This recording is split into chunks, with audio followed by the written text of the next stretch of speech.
Right, so this week we're diving into something pretty heavy, actually, a topic that really digs into ancient fears, but also stuff we still grapple with today. We're talking about evil forces, Hmm. but maybe not in the way you usually hear about it. We want to explore how humanity has thought about, well, demonism, black magic, witchcraft, diabolism for literally thousands of years. Yeah, it's a topic with really deep roots, hasn't it? And what's Hmm. fascinating is how these ideas or concepts of them, they're built on these long traditional beliefs. They didn't just appear out of nowhere. Exactly. So maybe try and set aside what you think you know for a bit, because our mission here, our deep dive, is to track how these beliefs actually change, how they evolved from way back when to how we see them now. And uncover what the sources suggest evil really even is in the bigger picture. Yeah, it might be closer than you think. So let's start right at the beginning. You hear ancient demons, and you probably picture something terrifying, right? Pitchforks, the whole deal. But the material we looked at says something surprising. The demons of antiquity were comparatively respectable creatures. What does that even mean? Respectable? Respectable might be stretching it for us, but the point is they weren't seen as purely cosmically evil back then. There was a basic split. You had your good spirits. Gods, nature, spirits. Exactly. Gods, kamis in Japan, elemental beings. People associated them with good things happening, good harvests, luck, health, that sort of thing. Okay. Then you had the evil spirits. They were seen as more spiteful, malicious. But their evil was often about explaining why bad things happen. Like natural disasters. Or sickness. Yeah, precisely. Droughts, plagues. Those were the work of devils, essentially. So you try to appease them or thank the good spirits. It was a framework for understanding the unpredictable parts of life. It almost sounds like they were modeling it on people they knew. Some folks are just nice, helpful. Others are treacherous, destructive. Maybe they just projected that onto the unseen world. That's a really interesting way to put it. Yeah. And it fits because often these older demons weren't grand cosmic entities. They were seen more like sprites, mysterious little nature beings. Leprechauns and things like that. Kind of, yeah. Like in Irish folklore, mischievous beings, maybe even dangerous sometimes, but acting according to their nature, not out of pure malice against humanity. And here's the kicker. You could often make them temporarily friendly Oh. with offerings, Mm. gifts, propitiation. Basically, you could bribe them or appease them. Mm. They were seen as part of this whole other world, a hierarchy of beings, and usually they didn't interact with humans much, only on, rare occasions. Okay, so you had those nature spirits. But there was another type of harmful spirit too, right? Something about the dead. Ah, yes. The souls of the unhappy dead. This is the idea that people who died filled with hatred or having done great evil could linger. Their spirits could cause trouble. Haunting. Basically, yes, haunting, which you could almost see as an early idea about conscience or unresolved issues having a lasting impact. So that brings us to the Greeks. Because their word demon or daemon, it didn't mean evil, did it? Not at all. That's a huge misconception. For the Greeks, a daemon was more like a creature from another dimension. It wasn't inherently good or bad, just Yeah. other, something that might interact with our world. And the big example is Socrates, right? He Right. talked about his daemon. Exactly. Socrates claimed he had this godlike creature that warned him if he was about to do something wrong or if danger was coming. It protected him. So for him, and the Greeks generally, a daemon was almost like a demigod, a protector, maybe a guide. Pretty much, yeah. Yeah. Very different from our later ideas. Uh-huh. And if they did encounter a spirit that seemed malicious or meddlesome, What did they do? Complex rituals? nope. Usually they just put out a little bowl of food or said a quick prayer. Seriously, that's it. Yeah, it sounds almost childish to us, maybe. But the sources say they handled it rather successfully that way. It just wasn't the source of deep terror for them that it later became in the West. Okay, so the West took a different path. A much darker one, it sounds like. But before we go there, what about the East? Did Asia have similar ideas, or? Well, they certainly had elaborate studies of demonism, too. But we have to be a bit careful not to just rely on, say, old missionary reports, which might be biased. Right. What's really striking, though, is that many Asiatic countries, there seems to have been very little fear of evil spirits, relatively speaking. Less fear. How so? Take Japan again. You have these little oni, kind of like goblins, and at the Setsubun Festival, how do you get rid of them? You throw beans. You throw beans at the goblins? Yep, just roasted soybeans, and off they go. And I remember seeing this amazing book of old Japanese paintings Hmm. depicting hell. But the demons weren't suffering souls. They were Well, they looked unionized, first off. Unionized demons, seriously. They were shown fishing, having picnics, drinking sake. It just hammers home how different the whole conception was. Mm-hmm. Can you imagine Western devils having a staff picnic? Not really, no. And then Buddhism had a massive impact. The source says the Buddhist teachers immediately converted the demons. Converted them. Yeah. In places like Tibet, even spirits that were considered evil basically became good Buddhists. They became servants of righteousness. Their job wasn't to torment people anymore, but just to warn them not to be bad. So the key difference here, in none of these older cultures, East or West before a certain point, you don't find demons that can actually challenge God or represent some ultimate evil. Exactly. There's no cosmic rebellion idea. They're mostly seen as a nuisance. Maybe dangerous sometimes, but often inclined to repent if given the chance. In China, people were often way more scared of ghosts, those unhappy dead we mentioned, than actual demons. Okay, so if that was the case elsewhere, what happened in the West? Why did it get so scary? Well, connecting this to the bigger picture, the West seems to have developed, right from the start, a rather neurotic attitude on this subject. You see demonology playing a bigger and bigger and much more terrifying role. It's there in the Old and New Testaments, but it really explodes in the Dark Ages. Demons became these absolutely terrible sources of negative belief. And the early Christian missionaries, they kind of added fuel to the fire. In a way. The source mentions how they sort of enlarged the population of the infernal region. Pagan gods, local deities. They often got reclassified as demons. And the threshold for damnation got terrifyingly low. You hardly had to do anything except miss one mass to feel like your soul was in danger. Wow. That sounds like it would create a lot of anxiety. It absolutely did. A very great fear and almost neurotic pressure hanging over Western civilization. People lived in almost constant terror, thinking demons were basically God's hitmen sent to punish sinners with plagues, storms, personal misfortunes. But wasn't official church teaching sometimes against all this? That's the paradox. The general trend of early Christianity was against demonism in a lot of its core theology. But popular belief, especially among the less educated, the peasants, and maybe those already prone to anxiety or mental distress, that's where it really took hold. The ignorant, the peasants, and the neurotic, the psychotic, as the source puts it. Yes. And this popular fear, this morbid imagination, it fueled these awful waves of incredible cruelty. Witch hunts, torture, horrible disasters rooted in collective panic and paranoia. It makes you think about mental illness back then. Absolutely. It's a direct link. Yeah. People experiencing what we now call psychosis, neurosis. Ah. They've always existed.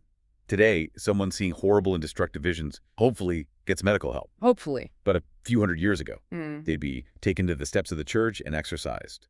And if that didn't work, well, things could get much, much worse. Torture, being burned at the stake. Which is such a contrast to the Greeks you mentioned earlier, who saw someone suffering mentally as being under divine protection. Exactly. The Greeks believed you should never injure someone in that state. But in Dark Ages Europe, the assumption was possession. An evil spirit had taken hold. And I suppose if someone's mental state deteriorates, if their behavior becomes erratic or, base, it maybe wasn't a huge leap for people back then to think some low and malevolent being was inside them. Understandable in that context, perhaps, yes, even though that belief led to horrific suffering. It's also interesting that the source notes, in modern times, belief in this kind of demonism is now almost totally reserved to so-called backward peoples. Meaning? Communities that are less industrialized, maybe with lower literacy rates, underprivileged, not typically found among those with higher mental attainment, according to this material. It suggests a shift in how we explain these phenomena. Okay, so that's possession. But then there was this other thing that popped up in the Middle Ages, diabolism, black magic. Right, a different beast entirely. This was the idea that you, as a human, usually a magician, could actually control evil spirits, bring them into your service. That's a big shift from just trying to appease them. Huge. And you get the classic trope, the pact, often neatly signed in blood. The magician binds a demon to do their bidding for a set time. And the price is usually their soul, right? That's the classic deal, yeah. And Faust is the big example here. Mephistopheles. The perfect example. And what's fascinating about Mephisto, according to the source, is that he and demons like him really had no interest in hurting anybody. Mephisto is portrayed as basically bored. A bored demon. Yeah. He hadn't the slightest interest in Faust's desires. He was only serving Faust because of the contract.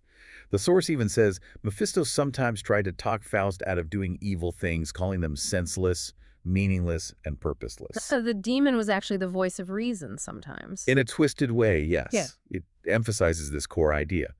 These spirits would never bother anybody if humans left them alone. They were just, citizenry of an invisible empire. Humans were the ones dragging them into mischief. Which leads to another really important point, something the source calls a very late development. The idea that humans could use these forces to hurt each other. Exactly. That was not part of the original concept at all. So witchcraft, as we think of it, someone choosing to be evil, to curse their neighbor or whatever, that wasn't really a thing in ancient times. Largely absent, yeah. The idea that humans could voluntarily and of their own inner conviction chose to become evil, specifically to bewitch or haunt, or in some way from a distant plague or hurt normal innocent folks. Hmm. Older cultures just didn't really buy it, Why not? because it didn't fit their grand concept of life. They fundamentally believed that evil had no real power to ultimately achieve victory over good. Yeah. The universe was basically tilted towards good, so this kind of black magic just didn't compute for them. So what does this all mean if we pull these threads together? Where does that leave us? Well, the really profound takeaway, I think, is that most of the evil that we have attributed to demons really arises in the nature of man himself. Oof, we are the problem. We seem to be the creatures who uniquely possess the strange power of being malignant. The capacity for deliberate harm seems to be more our domain than the demons. And yet that old fear, the sorcerer, the evil forces working against us, it hasn't gone away, has it? Not entirely. The idea of powers of evil operating upon us from the invisible or through malicious people, it has definitely lingered on into modern times. But we've kind of lost the old ways of dealing with it. The source mentions the marvelous solutions ancient people had. Yeah, like the village elder, the local psychiatrist figure, maybe an old widow, or the seventh daughter of a seventh daughter, or simple things like talismans. Even just wearing your coat inside out was believed to reverse a spell sometimes. We wouldn't do that now. Probably not. And that's the irony the source points out. We're too smart to believe the solutions, but not smart enough not to believe the original idea. The fear persists, but the folk remedies feel silly to us now. So what fills that gap? Well, in the 20th century, you see the rise of the mental magician, sort of replacing the old village witch figure. But the underlying fear is the same, that people exist who want to hurt us. And beneath our modern surface. Beneath the veneer of sophistication, the source argues, there's still very much of the primitive and very much of the frightened inside us. And that leads to blind fear, which is seen as the most deadly and most dangerous thing of all. Okay, here's where it gets really interesting for me. A direct challenge to this idea of psychic attack. Think about dictators, truly hated figures. Hitler, Mussolini, Stalin. Okay. The source talks about the 300 or 400 million minds. Probably an exaggeration, but you get the point, like millions of people who are horribly hurt and injured by these regimes, focusing intense hatred and negative energy towards them. Why didn't that kill them? Why didn't that psychic onslaught work? That's a powerful question. Yeah. And the source's answer is pretty blunt. They weren't destroyed by psychic attack. They were destroyed by their own arrogance, their own conceit, their own stubborn unwillingness to listen to anyone else. So their own character flaws, not the thoughts of their victim. Exactly. Not the sorrow, the pain, the agony of minds, not the prayers lifted up against them. It was their own actions, their own internal failings that brought them down. So if it's not external psychic attack causing misfortune, what is the cause, according to this philosophy? The central answer, drawing from traditions like Buddhism and Platonism, is karma. Ah, karma, cause and effect. Precisely. But it's crucial to understand karma not as some vengeful monster, but as a good law. It's the inevitable power of retribution, yes, but it's fundamentally about balance and learning. The source calls it the one legitimate cause for the individual to be in trouble. So when bad things happen, it's our own stuff coming back. In this view, yes. It can even seem like a divine good appearing to us in a horrible and destructive appearance. It's a mechanism for growth, even if it feels awful at the time. It reminds me of Mephisto again, part of the power that still works for good while ever scheming ill. That's karma. That's a perfect description of how karma operates in this context, yes. So, if you feel like you're under some kind of psychic persecution, the thinking goes, that's an effect. And every effect needs an equal cause. And the cause is? The only possible answer is that the just cause has to be ourselves. It's a tough pill to swallow, maybe, but it's seen as a lesson which we must accept. Unfinished business returning. The evil spirit bringing trouble is just the retribution aspect of universal law. Okay, that's a heavy concept. But is there any good news? Do we have any defense against negativity, even if it's ultimately self-generated? Absolutely. The source is very clear. Man is psychically well-equipped to defend himself. We each have a unique keynote of vibration. A psychic fingerprint. Something like that. And described as being encapsulated or enclosed in a magnetic field. There's this idea of an invisible, protective, auric egg surrounding us. An energy field. Essentially, yes. A powerful defense mechanism that extends into our psychic lives. And the key is this.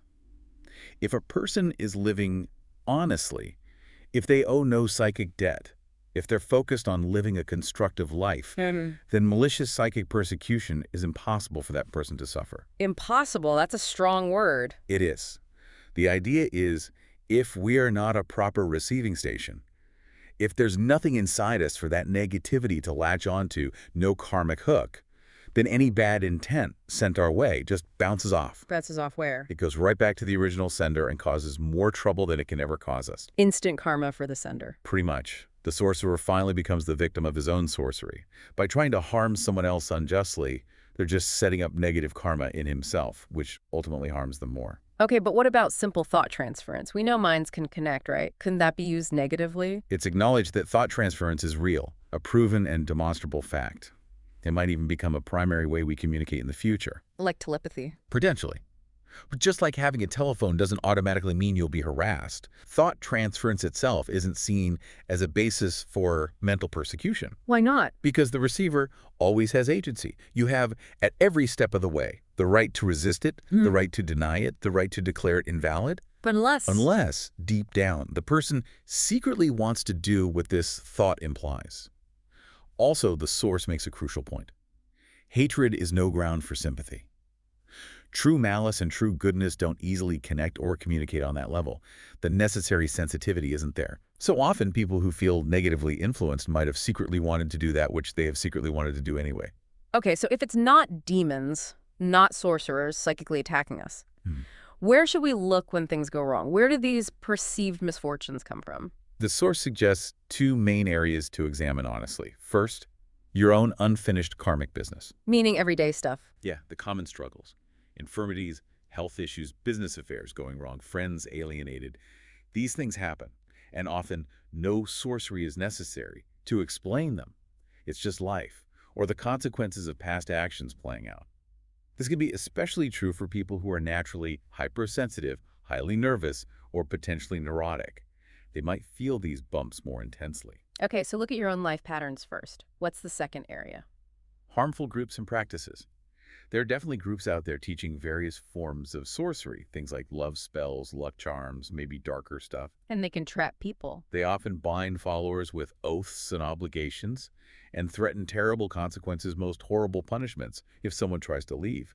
So if a former member later runs into trouble, the psychological impact of those threats can make them genuinely believe the group is persecuting them from afar. That makes sense. Fear itself doing the damage. Exactly. And some groups promote practices that can genuinely mess with your head. Things that seriously disturb the nervous system. Like what? Maybe extreme meditation techniques, or things that induce altered states improperly. This can lead to exaggerated psychic phenomena and hallucination. Or sometimes they teach what's basically auto-hypnosis, but pass it off as advanced spiritual practice, like yoga. Which leads to? What the source colorfully calls a miraculous blenderland, a state where common sense is lost, and because your own perceptions are skewed, the whole world starts to seem filled with maliciousness. So it comes back to internal states again. It often does. And there's this karmic loop. If someone is constantly trying to over-influence someone else, their karma, their pattern, is often to believe somebody else is trying to over-influence him. People are always trying to influence each other, consciously or not, and it ties back to these ingrained patterns. Okay, so facing all this, what's the ultimate protection? If our bodies are vulnerable, what isn't? The integrity of his own consciousness. According to this view, that's the only thing that is important to man. Fear. Fear itself can do nothing for him except make him sick. So the real power is in how we choose to respond. Precisely. The core metaphysical solution offered is, return only good for evil. Respond with strength against weakness. Meet challenges constructively. Even if you think someone is trying to hurt you. especially then. The advice is to bless that other person. Realize that they are the one who's really in trouble, trapped in negativity, not you. Because wanting to hurt someone else is self-destructive. Fundamentally, yes. For any reason we wish to hurt another, we are in the most desperate danger ourselves. That kind of thinking, that malice, sets up psychosomatic patterns within ourselves which will destroy our bodies, minds, and hearts. So the person trying to do harm isn't powerful. They're weak. Exactly. They're not big, strong people endangering us. They're little, weak people endangering themselves. And knowing that, our own cheerful, constructive, idealistically, spiritually correct attitude becomes our greatest protection and our greatest solution. Which means black magic isn't just something someone else does to us. Right. Black magic is something we can practice on ourselves. The moment we truly believe in the reality of evil as an independent external power capable of overcoming good, we turn that negation against himself. We internalize the poison. It really brings us back to those old folk tales, doesn't it? It does. Like the leprechauns, they only bother you if you bother them first. Or the German Nibelungen guarding treasure. You only get it if you've truly earned it. These are moral fables, teaching us that blessings come from right action and right attitude. So maybe a useful superstition, as the source puts it, is just to assume the best. To choose to believe that the air around them and the earth beneath their feet and all the elements in which we live are naturally good, and that the unseen world, the unknown and the unseen, is just an extension of that fundamental goodness. Because the universe itself is good. The universe is essentially good. That's the core belief here.